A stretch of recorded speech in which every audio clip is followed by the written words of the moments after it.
Assalamualaikum warahmatullahi wabarakatuh. Perkenalkan, nama saya Nurhanisra Panggabean dengan NIM 3201 13 1003 dari kelas A.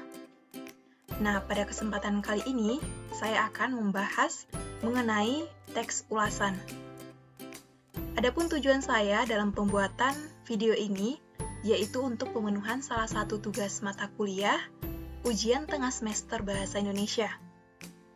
Untuk tidak berlama-lama lagi, langsung saja pembahasan yang pertama, yaitu pengertian teks ulasan. Teks ulasan merupakan suatu tulisan yang isinya untuk menimbang atau menilai karya yang dihasilkan orang lain. Ulasan sering juga diistilahkan dengan timbangan, resensi, dan review. Sebenarnya, ulasan tidak hanya dilakukan terhadap buku, tetapi juga pada karya-karya lain berupa artikel, karya sastra, dan karya seni. Orang yang mengulas sebuah karya disebut sebagai pengulas. Pengulas akan mengulas sebuah karya yang sesuai dengan bidang keilmuan atau keahliannya.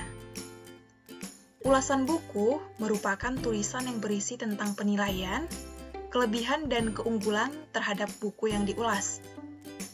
Menulis teks yang diulas dapat memberikan gambaran kepada pembaca untuk memenuhi tujuan atau fungsi sosialnya.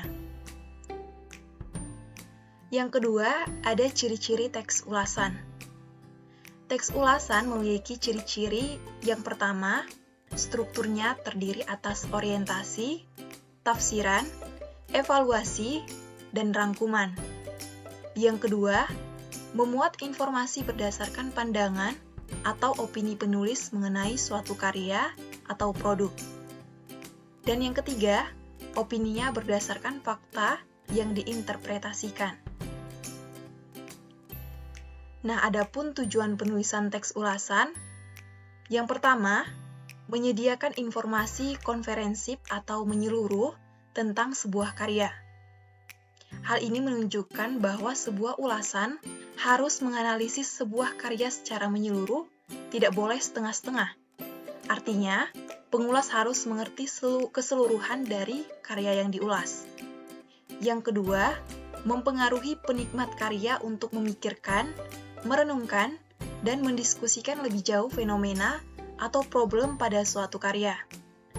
Oleh sebab itu, dengan adanya ulasan dari sebuah karya, akan memberikan gambaran tentang isu atau masalah yang ada dalam karya tersebut. Yang ketiga, memberikan pertimbangan kepada pembaca apakah sebuah karya layak dinikmati atau tidak. Pada bagian ini, peran pengulas sangat penting, karena tidak dapat dipungkiri bahwa penilaian dari si pengulas akan memberikan dampak terhadap daya jual sebuah karya. Nah, yang keempat ada struktur teks ulasan. Adapun struktur dari teks ulasan, yaitu yang pertama ada identitas. Identitas berada di bagian awal untuk teks ulasan. Pada bagian identitas ini terdiri dari judul, pengarang, penerbit, tahun terbit, dan halaman karya sastra. Nah, yang kedua ada orientasi. Pada bagian orientasi ini mengulas mengenai informasi pengarang atau penerbit karya. Bisa juga sebagai kalimat pembuka untuk bagian isi. Yang ketiga ada sinopsis atau tafsiran. Bagian sinopsis berisi ringkasan isi karya yang perlu diulas. Penulis memberikan ringkasan pendek dari buku atau film, tapi tidak semuanya dijelaskan. Misalnya, dari pengenalan tokoh dan awal konflik untuk menarik pembaca. Yang keempat ada penilaian karya berupa kelebihan dan kekurangan atau evaluasi. Nah, pada bagian ini berisi tentang kelebihan dan kekurangan dari sebuah karya.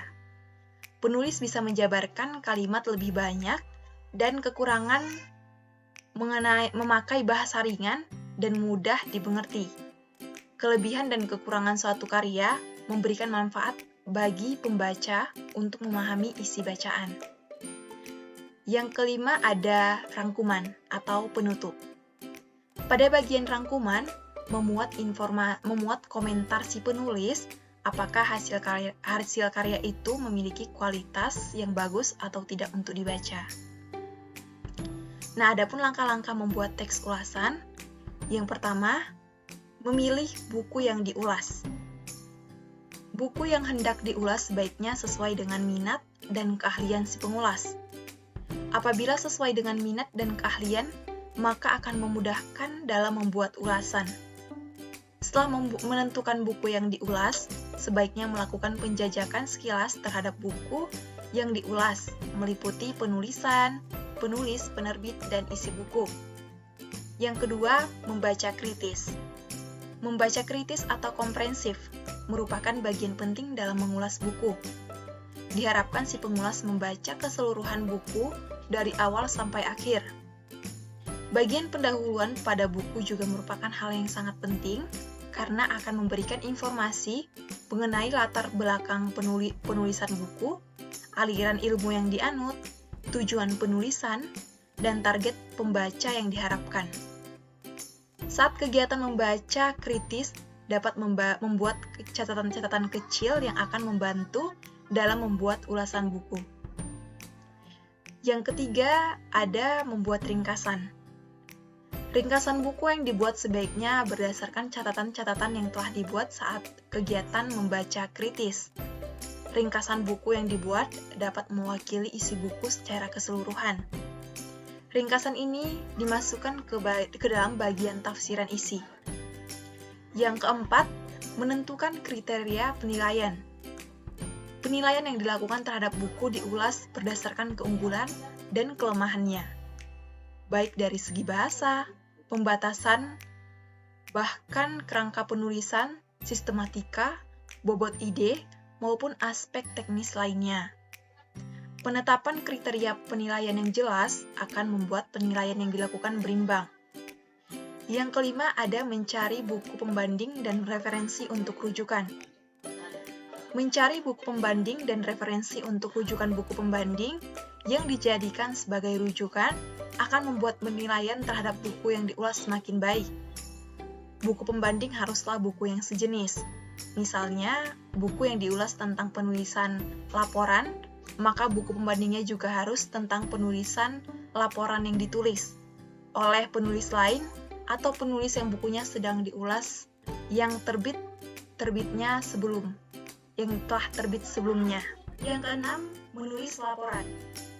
Setelah tahap 1-5 dilakukan, maka langkah selanjutnya adalah menulis teks ulasan berdasarkan struktur teks ulasan.